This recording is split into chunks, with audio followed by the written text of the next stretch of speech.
Vagabond Way Podcast. The journey goes ever on with the long road. This episode, Hornèd men and big tin breastplates. You'll just have to listen to the episode to see where the Hornèd men and those big tin breastplates fit in, I'm afraid. Perhaps Kev surprises us on his latest Camino journal entry with people he befriends, or perhaps Steve is out looking for such characters for a new opera. Or maybe Chris The Bishop Lydon, that's me, maybe I'm finding these folk as assistants for my latest culinary quandary. Only one way to find out. The Vagabond Way podcast featuring the long road is exploring the world of the troubadour, the adventurer, the vagabond. The world isn't beige, it isn't processed, it's authentic, it's rich and it's real.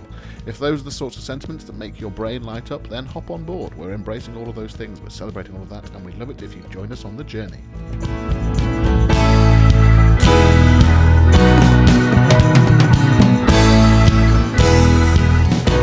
Greetings, I am Chris The Bishop Lydon. It's great to have you with us for another slice of the long road life. So, the other option for this episode's title was reasonably erect for a while, but I just couldn't bring myself to use it. You're going to have to keep on listening to find out how the heck that phrase actually comes up. Anyway, a quick notice about our Festival of the Artisan coming up at the end of March. Don't forget to get your limited edition backstage passes now from festivaloftheartisan.co.uk/box office. But also, here's your chance to join in the festival action from home. Our own Kev Moore has written a festival anthem called Sing Together. An uplifting moment for us to come together despite the separations right now and sing together. And we want you at home to join in. So head to festivaloftheartisan.co.uk/festival anthem to watch the video that explains everything and find out how to join in. We want people from all over the world to send us videos recorded at home of them singing along to the chorus of the song, or, playing along to the song. It's very sing-alongable. Just get involved. The submissions need to be in by the end of Friday the 12th of March, so we can include you in our mega montage video, which will be premiered at the festival on the 26th and 27th of March in our live stream. So, get involved. festivaloftheartisan.co.uk. Anyway, on to today's content. The topic of discussion in our three-way chat this week is the journeys we remember on our ways to gigs over the years. I'm going to hand over to me.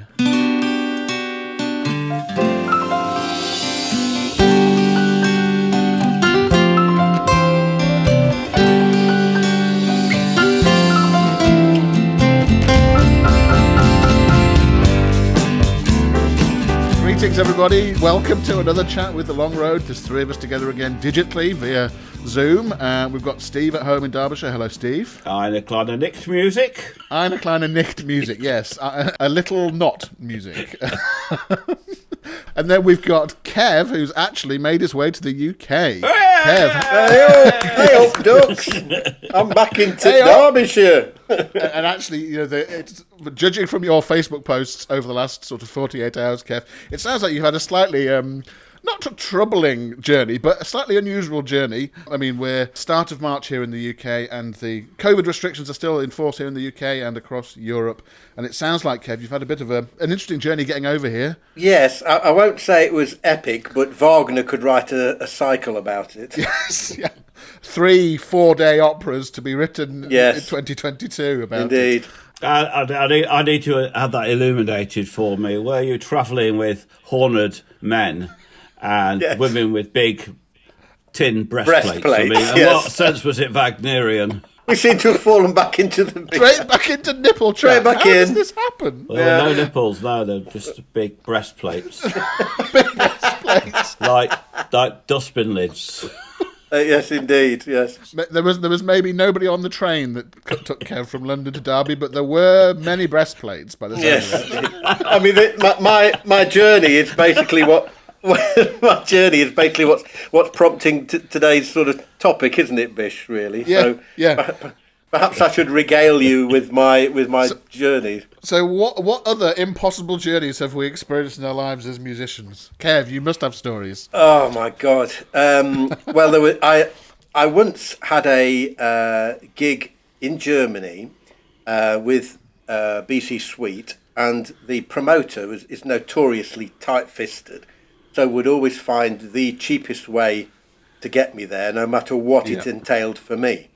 So this information came through one time, and he excelled himself.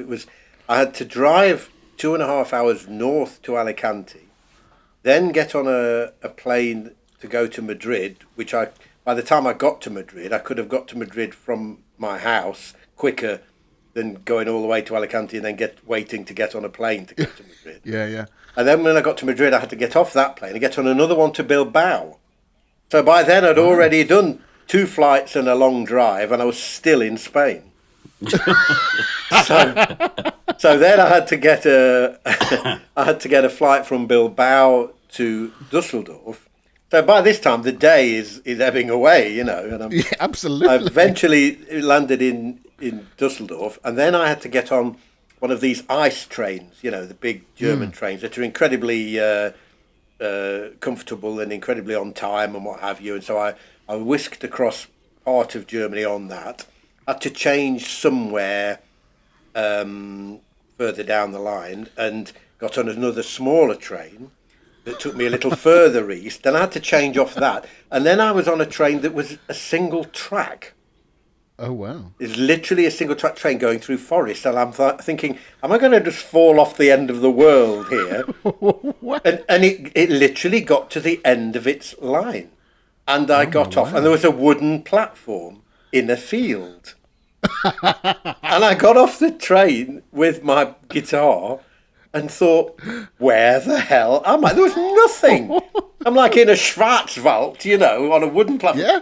And then this Jaguar comes screeching up the lane, and lo and behold, the promoter's in it and came to take me to the gig, which was somewhere random, like up in what used to be East Germany, And I'm just like, that's bizarre, That was the most bizarre. So that one worked out by the sound. But it actually worked out, yeah. I actually did get to my destination, which was pretty impressive, yeah. In my day, it used to be dodgy cars. Dodgy cars was the getting to the gig. A complete wonder I'm still alive. I used to have this Alpine Sunbeam. Alpine. It looked quite flash as long as it wasn't moving.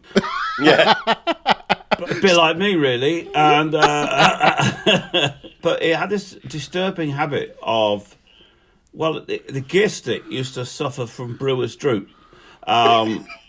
You'd be bombing along, and you'd go towards putting your hand on it to change gear, and it would just flop. I mean, literally flop and lie on the floor. I totally refused to get up again, and it was just so you used to have to get the car, and then there was just kind of stick your hands underneath. There was a little grommet thing that got worn and push it back in, and then it would. Was it like stirring pudding, changing gear? Yeah, it would be reasonably erect for a while, but it just didn't last. I mean, poor old. I'm afraid that might be this week's episode title right there. Yeah. Reasonably erect for a while. Featuring The Long Road. It's an age thing. Yeah. Oh my God. So was that. And then there was Colin's van, which we may have discussed before, I don't know. But our drummer in Kevin and I's group we used to play in, he was a great guy, and he was the only one with a van. I remember Colin's van. A40. That's the qualification for most drummers back then. Exactly. Do you have a van? He had a van, Austin A40, I presume, or a Morris Minor van or something like that. We all used to get in the back of it with his drum kit. But basically, it was brown, wasn't it? It was not a distinguished colour. And it had rotted all the way around the back. So as you went along, and he always drove too fast, the air would force its way in and the top would start to come off. So you used to kind of...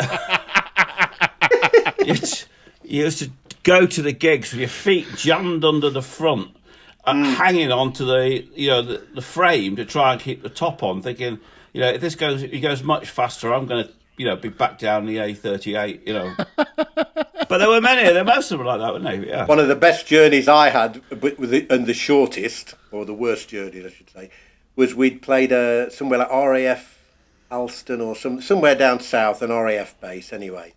And it was one of those RAF bases are designed very strangely. They've got sort of buildings that are away from the roads, and I don't know if it's designed because of security or whatever. and we needed to get the truck. It was a big truck, a Fiat Iveco truck, as near to the building as possible to load out the gear. So one of us said, "Oh, we'll go down. We'll keep it was mainly grass surrounding the building, so we'll keep the wheels on that cement path there, so that at least one set of wheels have got traction." So we did that, and great, got to the doors, loaded all the gear in, of which we had several tons of gear, and all ready to head off. Gig done, great night, set off. And then suddenly there was this almighty, like an earthquake, and the van just went down like about 5 feet, and we'd actually travelled on non-load bearing covers, which were basically just concrete slabs over a tunnel of cable rails. Oh, wow. Yeah, so what happened was the gearbox came up to head height. Yeah. It just thrust everything. So the gearbox is like up head height. And the drummer turned to Trevor, who was driving, and just said, "Have you tried putting it in reverse?" And he just looked round at him as if to say, "The gear lever is through the roof, you moron. Reverse is not possible." Reverse is an option. Yeah. No. And that was the end of that van. That was it. The van never ran again. Yeah. We had to go. It ended up in a scrapyard down there, and we went and collected all the gear, and that was the end of that. My God. So never drive on non-load bearing covers, everybody. Long story short, Kev, you've talked about planes. Steve, your memories of cars breaking down. Mine, unfortunately, is coaches. When I was working for the National Youth Orchestra and trying to get 180 teenage musicians around the country, nearly always there'd be something wrong with one of the coaches. And one of the most spectacular was, I'll cut the story short, but 3 coaches, so probably with 60, 70 people on each coach, heading from wherever we were staying to the concert venue. It was the middle of summer, so this would have been early August one summer, blisteringly hot, beautiful day. 3 coaches full of people, but these 70-seater coaches, which aren't that comfortable because they've got too many seats, really. Yeah. A row of 5 rather than a 3 and a 2 rather than two twos. Yeah. One of the coaches broke down. The one I was on broke down. The company sent a backup one that was on its way. But unfortunately, that one broke down on its way as well. Oh, wow. So at this point, there's one coach stranded in the countryside with 60 kids on and members of staff. But unfortunately, this coach was kind of what they all signed themselves up for the coaches. These ones thought this was the cool coach. This had all the older kids who tended to be the front desk players, the principal players, so the people who actually were quite important for the gig musically. And the other coaches carried on. So they got to the venue. One of them turned around and started to come back to pick us up because it's empty now. And so we were just, there was nothing we could do. We were just sat on the, luckily we were on country roads rather than a motorway, so we could get out and we could sit on the side. Yeah. But then it was the middle of the day, midday sun. I was thinking, right, we're going to get heat stroke out here. This isn't good. Yeah. All we had was a meager packed lunch from whatever venue we were at. It's, 2 slices of bread and a really hard orange and a tiny bottle of water. I remember the bottles of water being tiny. Yeah. And it's like, this isn't going well for anybody. 2 hours in the sun and being late for this thing. Eventually, one of the other coaches arrived, but unfortunately, I'd forgotten that the other coaches that were coming, one of them was a 49-seater. So at that point, we could only get 2/3 of our party onto a coach anyway. So then we had to play the wonderful game of, right, who gets to live and who gets to die? And we had to decide, basically, really very quickly, which of these kids was allowed to get on this coach or not. And we had to look down the orchestra list and try to work out, right, who actually... it was really harsh because we basically had to work out who was more important. So it really was a lesson to the ones who hadn't practiced. You're still on the verge. It was awful. For an organisation that back then was really trying to remove hierarchy from classical music, to suddenly have to go, right, literally, if your violin's 1 to 8, you can get on this bus. If your violin 9 to 16, you stay in the heat. I'm so sorry.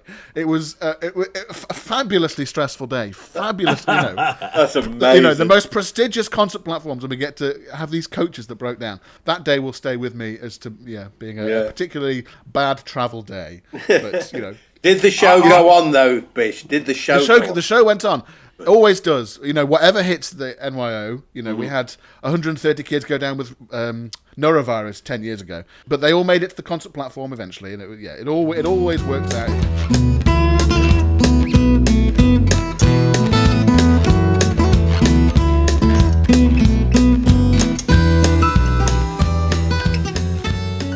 I've been thinking this week about getting lost. I don't mean going out now and losing myself. I mean the principle or the idea or the notion of getting lost. It may be a topic in which I am supremely qualified to talk about. I'm not quite sure why it came to mind. I think perhaps because I'm staring at two piles of notes for songs I want to write for the Festival of the Artisan. One is the story of an SAS general who became interested in flowers and birds and did some remarkable conservation work. And the other is about a 17-year-old who lied about his age, got on an oil tanker in the late 1930s and went to work in Persia. When you when I start to think about writing these songs, my immediate sense is one of helplessness. How do I do this? Where am I? Where do you begin? I mean, I know I have various skills and techniques, but there is always a moment when faced with something like that where you feel completely lost. But what keeps me going is that I recognise this feeling. It is one, as I said, I am really used to. I've been lost everywhere. I've been lost in Athens, in a very dodgy place which led to me having to escape through a bathroom window. I got lost in Georgia. Well, no one told me there were two Nashvilles, and the one I was heading to was the city of the Deadwood Tree, and not country music. I got completely lost on a daft expedition to find the old city of Saleh in Morocco, home of pirates and the Saleh rovers that we sing about in folk songs. Landing in a very, very busy Casablanca airport, I knew vaguely I had to catch a train south, but didn't really understand where to go. Walking up to people and asking in my awful French, où est la guerre, led to some very funny looks, until I realised I was asking them where the war was, rather than the railway station. Gare. It's easy to mix them up.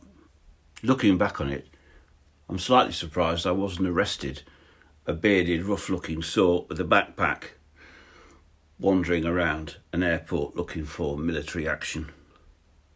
No, being lost is as familiar as an old overcoat to me.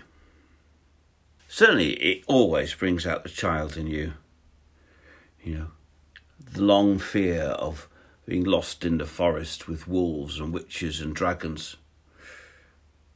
But also, being lost is a problem to be solved, a situation to be resolved. The first thing you meet when you are lost is yourself, your emotions, your beliefs, your knowledge, or perhaps your lack of it. There you are, staring yourself in the face, wondering, what the heck do I do now? Well, what is it you've lost when you're lost? Well, you've lost your bearings. You've lost your certainties. All those things that had you on cruise control have just disappeared, leaving you standing, hopefully metaphorically, naked in the wilderness. And this ain't such a bad place. Anyone who is afraid of being lost is probably afraid of living. Being lost goes with the turf. It goes with the road. It goes with the adventure. Take those away, and life is nothing. Something lived on autopilot. And losing those bearings is a call for creativity and discovery and exploration. And that is how it is in writing songs sometimes. Sure, I could pick up a guitar and say, this is going to be a country vibe, or this is going to be a rock song, or how about some pickety folk? But that would just be downloading a song I'd written before, or more likely a song someone else had written before. To let yourself be lost, to let myself be lost, invites me to really tune in to what's around me, what's there on the page in terms of ideas and thoughts, what's singing out from the guitar, to feel fresh and innocent once again. Yeah, that is the magic of getting lost. Oh well, I've got these 2 songs to write. I better get on. So it's a free choice for me this time to choose some music to play, related or not to Steve's thoughts this week. I've gone with our song from last year called Do You? A secular prayer, perhaps whenever we're presented with problems to be surmounted, we've lost our bearings, our certainties. This song is wishing someone an authentic and spiritual life despite all the madness and impossibility that surrounds us. So this is Do You from Steve Bonham and The Long Road. Do you stand at the crossroads with the ghost of the night? Do you sleep like a baby when you turn out the light? Do you go to the seashore where the ice cuts the air? From the edge of the cliff top, do you fly? Do you dare? Do you? Do you? Do you?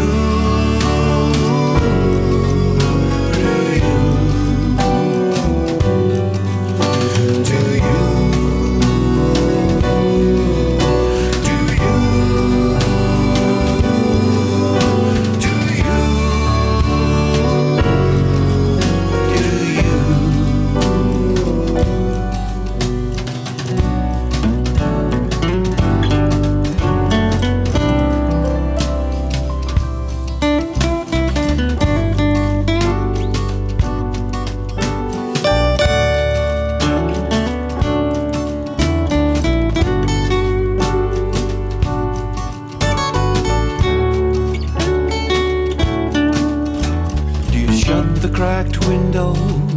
When the last birds are gone,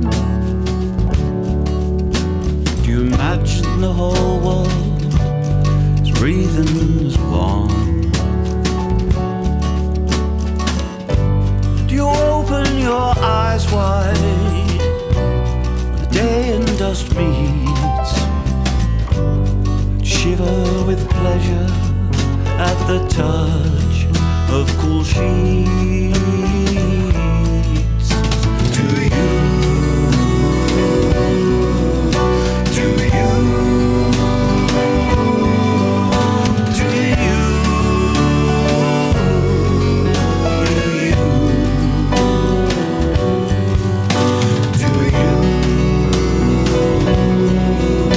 Do you? Do you?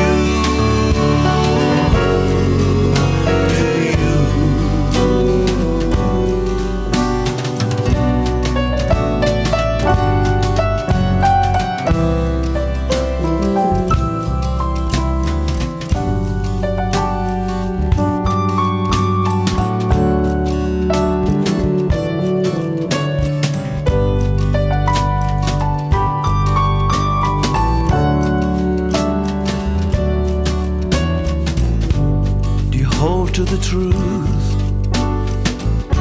like a flame in your heart. When the whole earth falls silent, do you know where to start? Like a hurricane of hope, do you let each day in? Do you keep on singing, though you know you can win?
Hello everybody and welcome once more to what is already being described as Kev's Cafe Camino Corner.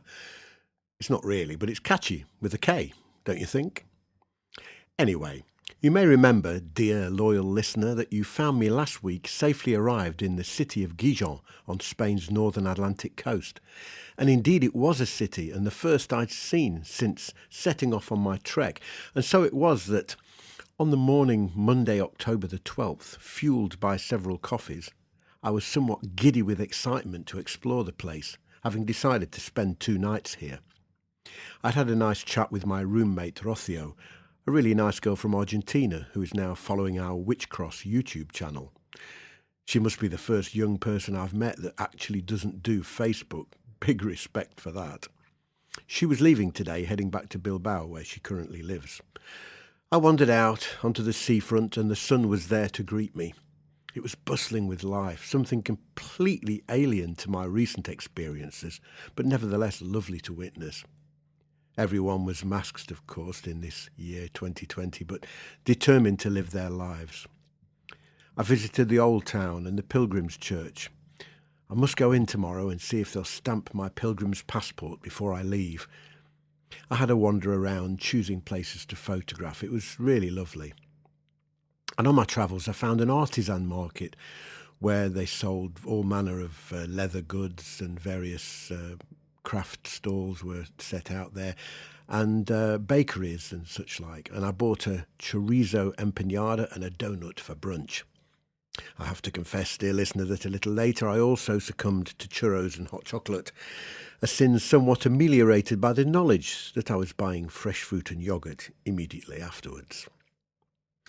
There was some kind of a parade on down by the waterfront, and I should mention at this point that Gijón is situated on a promontory of sorts and therefore has 2 seafronts. It's quite confusing when you come across the other one. And there was the one that my room looked out upon, which was mainly a beach, and then this one where there was a harbour and a marina, and you could see the masts bobbing up and down like the spines of a restless porcupine. There was rousing music and Spanish flags everywhere. I filmed the boats in the harbour, weirdly to the theme from Chariots of Fire as it came forth from the PA in the square. It fitted the mood beautifully. Tomorrow I'll be more than ready to eat up the 27 kilometres to Avilés. Next week, a night's stay in something out of a Terry Pratchett novel. See you next week.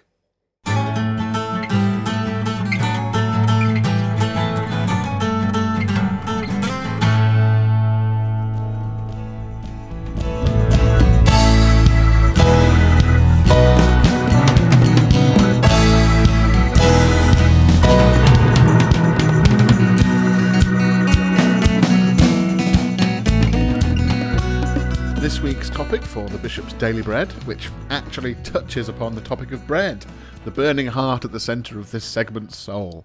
So this week it is pizza deliveries. Now, I'm not just talking about a regular 10-inch or 12-inch from round the corner delivered through your door by some plucky young chap on a bicycle with a phone strapped to his handlebars.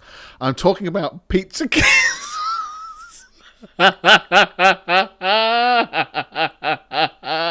I might leave this in. I'm talking about pizza kits delivered to your home. The dough ready-made in a ball, waiting to be flattened out, a tub of tomato sauce, mozzarella cheese, and then various other toppings. I have quite deliberately, by accident, tried 3 different such services over the last few weeks, purely for scientific research purposes. One was sort of middling price range, kind of what you'd pay in a restaurant for a fairly good basic pizza. One was slightly cheaper, so a fairly good value restaurant pizza, and the other was more like a sort of premium restaurant pizza price. There are many things to applaud about these services. I think it's great entrepreneurship. I can never say that word, entrepreneurship. I'll leave that in as well. In these times, try to work out how to do things in a new way. The deliveries have been fine. I mean, to be honest, DPD will just leave it out in the street these days. They don't care. But that's a topic for another day. These packages each had a sort of pizza box with all the bits in, but wrapped in a rather fabulous layer of wool. Biodegradable and eco-friendly, it seems. So I've got a sort of small growing collection of woolen sheets building up in my kitchen now. Unfortunately, a fair bit of plastic tub usage in the kits themselves, but right now that kind of seems unavoidable for such endeavours. 2 of the kits extolled the virtues of, and I am 100% a convert here, of making the pizza in a frying pan. You sort of spread the dough out, and they give you a great video to how to do that. You put it in a medium hot pan, spread the tomato sauce on, and here's their great tip: a dusting of grated parmesan, then a winner, and then the cheese, the mozzarella, in all these cases. And then after you put all the toppings on, you put it under a really hot grill for a couple of minutes, and it works a treat. The third kit got me because they offered more toppings, but I'll tell you now, it's a swizz. Just get the basic kits and then provide your own toppings. You know, kits 1 and 2, the sort of mid-price and the lower price, both great. Hardly any difference in them, really. Kit 3 with the extra toppings, absolutely not worth the extra $1, but they did get me on a deal for a cocktail delivered with the pizza kit. It was pretty bloody strong, so maybe they're just hoping to get people drunk and ignore the fact they've just spent £2.50 on 12 very small chunks of pineapple. Yay, 2021.